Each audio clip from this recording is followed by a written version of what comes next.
Hello everyone, welcome back to our channel literary nerds. आज की video में हम डिस्कस करेंगे ऐसे कौन से स्टेप्स हैं या कौन सा प्रोसेस है जो आप फॉलो नहीं करोगे अपने एग्जामिनेशन की आंसर शीट में, जिससे आपको अच्छे मार्क्स नहीं मिल सकते हैं। सो इस वीडियो में हम अच्छी आंसर शीट क्या कहलाती है एंड एक बुरी नहीं कह सकते बट एक क्या गलतियां होती हैं स्टूडेंट से जिसकी वजह से उनके मार्क्स कट जाते हैं, वो हम इस वीडियो में एक्सप्लेन करने वाले हैं। तो इस वीडियो को एंड तक जरूर देखें एंड ज्यादा से ज्यादा लोगों के साथ शेयर करें, स्पेशली उन लोगों के साथ जो पहली बार इग्नू में एग्जामिनेशन दे रहे हैं।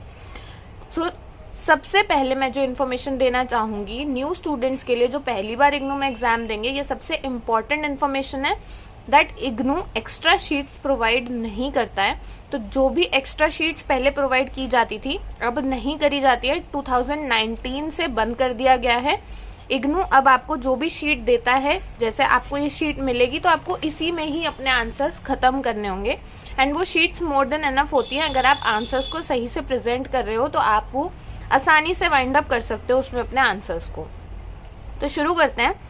जैसे कि यहाँ पे हमारे पास दो आंसर शीट्स हैं, एक जिसमें हम गलतियां करते हैं, जो मिस्टेक्स पॉसिबल मिस्टेक्स होती हैं वो, और एक जिसके अंदर हम पॉसिबल मिस्टेक्स को अवॉइड करते हैं।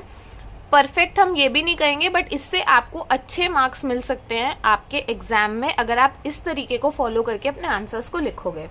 तो सबसे पहले हम देखते हैं कि हम क्या मिस्टेक्स कर रहे हैं। तो सबसे पहली मिस्टेक जो है कि हम प्रेजेंटेशन में थोड़ा बहुत मार खा जाते हैं। यहाँ पर जैसे कि आपने बेटर प्रेजेंटेशन के लिए कोर्स कोड कोर्स टाइटल लिख दिया, यहाँ पर वो चीज मिसिंग है। तो यहाँ पर अगर हम लिखते तो वो ज्यादा बेटर रहता। यहाँ पे हमने डायरेक्ट आंसर शुरू कर दिया स्टूडेंट ने। तो स्टूडेंट ने जब डायरेक्ट आंसर शुरू करा and all of a sudden ऐसा होता है, कभी कभी आपको रियलाइज हुआ कि आपको ये वाला आंसर नहीं आता है, आपको दूसरा आंसर ज्यादा अच्छे तरीके से आता है। तो आपने क्या करा कि आपने उसको कट कर दिया। तो आप जब उसको कट कर देते हो तो ये एक बेटर प्रेजेंटेशन में नहीं आता है। तो जब आप ये देख सकते हो जैसे कि यहाँ पे आप अच्छा खासा लिखना शुरू कर रहे थे, स्टूडेंट ने अच्छा खासा लिखा एंड उसके बाद उसको कट कर दिया। फर्स्ट पेज ही आपका बुरा इंप्रेशन दे जाएगा एग्जामिनर पे जब वो चेक करने के लिए देखेंगे। तो सेकेंड मेजर गलती जो यहाँ पे हो जाती है हमसे, जैसे कि यहाँ पर आंसर शुरू करा फ्लूड लगाना। सो जो सेकंड पॉइंट हमारे पास आता है वो है फ्लूड। अवॉइड करना है कि आप एक्सेस यूज ना करो फ्लूड का, एंड अगर करो तो उसे नीटली करो और मिनिमम टू मिनिमम यूज करो। जैसे यहाँ पे फ्लूड लगाई, एक तो यहाँ पे पूरे तरीके से नहीं लगाई गई है, वर्ड्स अभी भी विजिबल है जो आपको हटाने थे, बेसिकली छुपाने थे फ्लूड से। एंड जब आप फ्लूड लगाओगे और अगर आप पेजेस को इमीडिएटली टर्न कर दोगे तो वो नेक्स्ट पेज पे अपना मार्क छोड़ जाती है। तो यहाँ पे आपको नहीं कुछ भी हाइड करना था बट यहाँ पे भी फ्लूड का मार्क आ गया। तो आपको ये मेक श्योर करना है कि अगर आप फ्लूड यूज कर रहे हो तो उसको नीटली लगाओ, ऐसे नहीं कि कैसे भी लगा दो, तो उसको नीटली लगाओ। अब यहाँ पे जैसे स्टूडेंट ने ट्राई करा उसके ऊपर लिखने का, नहीं लिखा गया तो ऊपर लिख दिया, तो इसका कोई पॉइंट होता ही नहीं। फ्लूड लगाने का मतलब ही यही है कि आप अगर फ्लूड लगा रहे हो तो उसके ऊपर आप लिख सको। तो आपको वेट करना है कि जब वो ड्राई हो जाए तभी आप उसके ऊपर लिखो। नेक्स्ट चीज देख सकते हो आप, कलर में चेंज। पेन चेंज करना एक सबसे गलत बात मानी जाती है जो कि एग्जामिनर पे प्रेजेंटेशन के तौर पे एक गलत इंप्रेशन देता है। यहाँ पर आप ब्लू पेन से लिख रहे थे स्टार्टिंग से, ऑल ऑफ अ सडन आपने इसी आंसर को ब्लैक पेन से लिखना शुरू कर दिया, तो दिस इज नॉट गुड। और यहाँ पर आपको अगर लाइंस बनानी है तो आपको नीटली बनानी है, ऐसे नहीं कि आप हाथ से बना रहे हो या स्केल से भी बना रहे हो तो भी आपको नीटली लाइन बनानी है अगर आप बनाना चाहते हो तो। तो यहाँ पर आप देख सकते हो यहाँ पे बहुत अनटाइडली बनाई गई है लाइन।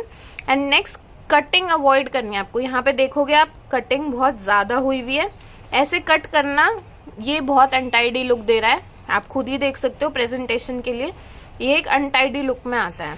उसके बाद जो एक और मेजर गलती स्टूडेंट्स कर देते हैं कि हमने क्वेश्चन लिख दिया। पहली बात तो मैं अपना पर्सनल सजेशन दूंगी कि आपको क्वेश्चंस लिखने की नीड नहीं है, आप डायरेक्ट आंसर्स लिख सकते हो बट आंसर नंबर मेंशन होना चाहिए।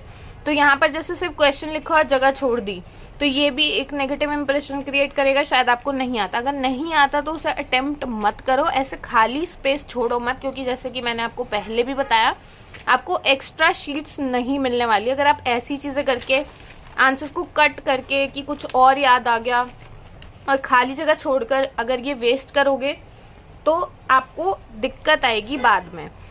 अब जैसे कि यहाँ पर आप देख सकते हो, आपको राइटिंग मेंटेन करके चलनी है, आपको अपना टाइम मैनेज करके चलना है फर्स्ट से एंड तक, कि आपको कैसे कितने क्वेश्चन को कितना देर देनी है, 15 मिनट्स, 20 मिनट्स, 30 मिनट्स किस क्वेश्चन को देने हैं, ताकि आप सारे क्वेश्चंस को इक्वल टाइम दे सको।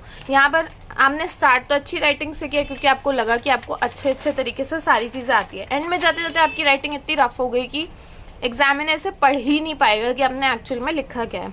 फिर आपको कटिंग्स, ये देखो कटिंग्स कितने गंदे तरीके से करते हैं स्टूडेंट्स। तो यही एक तरीका होता है जो कि एग्जामिनर को ऐसा नेगेटिव इम्प्रेशन दे देता है कि इस पे उनको मार्क्स देने का मन ही नहीं करता। डायग्राम्स बनाओ, फ्लो चार्ट्स बनाओ तो नीटली बनाओ, ऐसे पेन से अवॉइड करो बनाना। पेंसिल से बनाओ, पेन से तब बनाओ जब यू आर कॉन्फिडेंट कि आप जो बना रहे हो वो एकदम स्ट्रेट बनाओगे और उसका कोई इम्पैक्ट नहीं पड़ने वाला। अगर आपको अच्छे से बनाना आता है, you are good at drawing, तो पेन यूज कर लो, कोई प्रॉब्लम नहीं। ऐसे अनटाइडी तरीके से ग्राफ मत बनाओ या फिर कोई भी चीज होती है चार्ट, कुछ भी मत बनाओ। नेक्स्ट जो होता है, और आप यहाँ पे एक और चीज भी देख सकते हो, जैसे कि यहाँ पे हमने आंसर भी मेंशन नहीं करा है कि कौन सा आंसर है।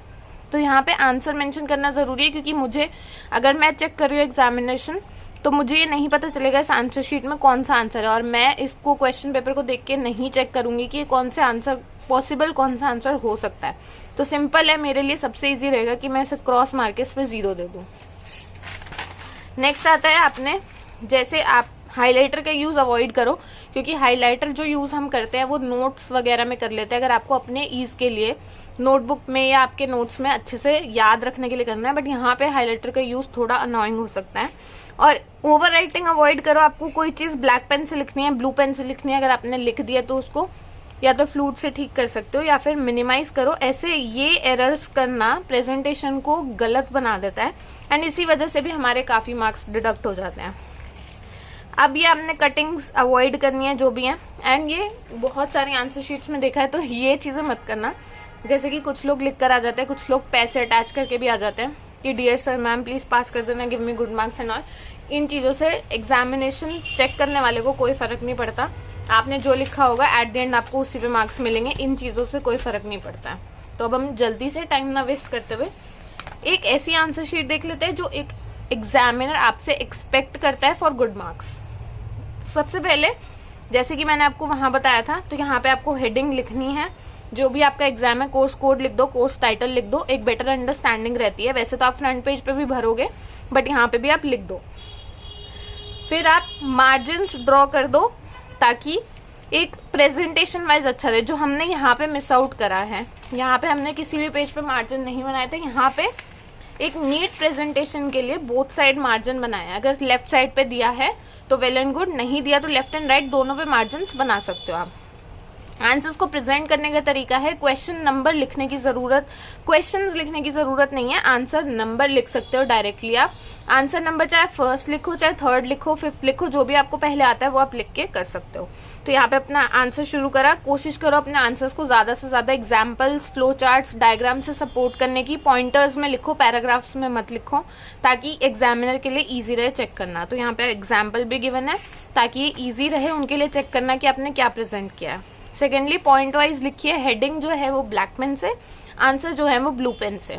तो यहाँ पे आप देख सकते हो हेडिंग को मार्क करा गया है ताकि इजीली, अब मैं भी अगर इसको चेक करूंगी तो मेरे लिए बहुत आसान है इसको चेक करके इस पे मार्क्स देने के लिए, बिकॉज ये बहुत इजीली दिख रहा है कि मैंने कौन कौन से पॉइंट्स पे फोकस डाला है।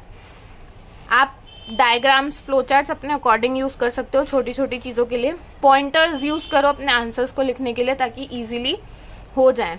एंड अब आपका जब आंसर खत्म हो जाए तो कोशिश करो 3-4 लाइनें छोड़ के लाइन, डबल लाइन खींच दो ताकि एग्जामिनर को पता चल जाए कि आपका ये वाला आंसर खत्म हो चुका है। ये तभी करना जब आपके आंसर खत्म हो चुके हो सारे और आपके पास टाइम बचे थोड़ा सा, तो आप ये लास्ट में डबल लाइन कर सकते हो। ग्राफ यहाँ पे आप देख सकते हो, जैसे हमने कितना नीट ग्राफ बनाया विथ पेंसिल, बट यहाँ पे क्या था, दूसरी आंसर शीट में जल्दबाजी के चक्कर में हमने इसे पेन से बनाया एंड ये नीट नहीं था।